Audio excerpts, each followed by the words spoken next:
to avoid potential heartbreak. I feel much safer in my mind. Hey y'all, welcome back to my channel, Talks with Ty. I am Ty, of course. Thank you all for tuning in. If you are a new subscriber, thank you for subscribing and thank you for watching. And if you're not, then feel free to watch the video anyways. Today I am going to be listing my top red flags that I look for in a relationship, or not in a relationship, but when I'm first dating somebody within the first couple of months. And if you see me keep looking down, it's because I do have my notes here on my phone. So let's jump right into it. I hope you guys had a good Christmas. I had a good Christmas, but enough about that. We're going to jump right back in here. So these are not in any particular order. So my first number one red flag is when I am out on a date or when I'm dating somebody, getting to know somebody, and he does not ask questions about me personally. I feel like if he was interested in me, then he would ask questions about what I like to do, what I like to eat. He would be trying to get to know me for me versus just always talking about himself or asking me what I'm doing 10 million times a day. Because to be honest, somebody asking you what are you doing 10 million times a day is not getting to know you. That is just a text situationship, and that is it, and that is all.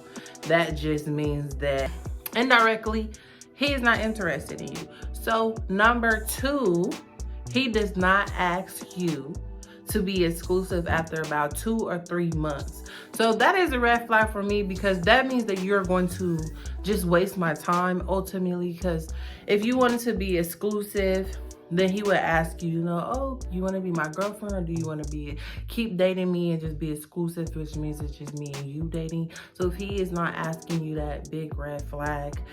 Number 3 that I wrote down is asking me to link up without asking me on a date. First of all, I absolutely hate that.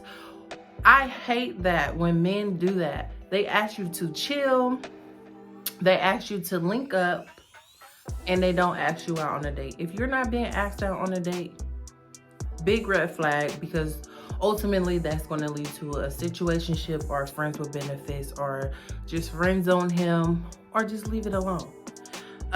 Number 4, he's not putting in any effort because you are not who he truly wants. I remember a time when I was probably about 19 and I was chasing after this boy. And we're not supposed to chase. But I was crying. And I called my dad and I was just telling him, about the situation. And I would never forget what he said. And he said, when a man really wants you or loves you, that man is going to come and get you. He said, nothing will keep him from you, and he is going to move mountains to be with you. That has absolutely stuck with me over the course of the years while I've dated, and I always remember that and I keep it in the back of my mind. So number 5, he only calls you at night. So a man that only calls you at night is just somebody that wants a booty call ultimately. Because why are you calling me at nighttime when we should be asleep? I feel like that's disrespectful, first and foremost. Secondly, nobody is too busy. If you really want to be with somebody, or you're interested in like somebody, nobody is too busy. Even if you are busy at work, you have a bathroom break, you have a lunch break, you can absolutely go to the bathroom, you can go on your lunch break, and you can send a quick little text, sorry babe, I'm busy today, I won't be able to talk to you or call you throughout the day. That is like really simple, and people make it so complicated for no reason. So if he's calling you late at night, that is a booty call waiting to happen. Don't pick up. Just don't pick up. Number 6, a man with kids under the age of 5, and this is just my personal red flag, because half the time the mother and the father are still have some dealings with each other. They still have some feelings for each other. So that is just my personal red flag. I've been in a situation or a relationship to where I found out later that my ex-boyfriend was still dealing with his child's mother. So that is like a big red flag for me. So I don't know about anybody else, but half the time they're still dealing with each other, especially when the kids are about 2 years old and under. Feelings are still fresh. So number 7 is words not matching actions. When your words and your actions are not lining up for me, that is a huge red flag. Only because don't tell me you're gonna do something and you don't do something, or you're doing something and you're telling me one other thing, you know, vice versa. I feel like you should just be a man of your word, and that's it. Number 8 is being inconsistent. You're here, you're not here. I don't like that. That is a big red flag as well.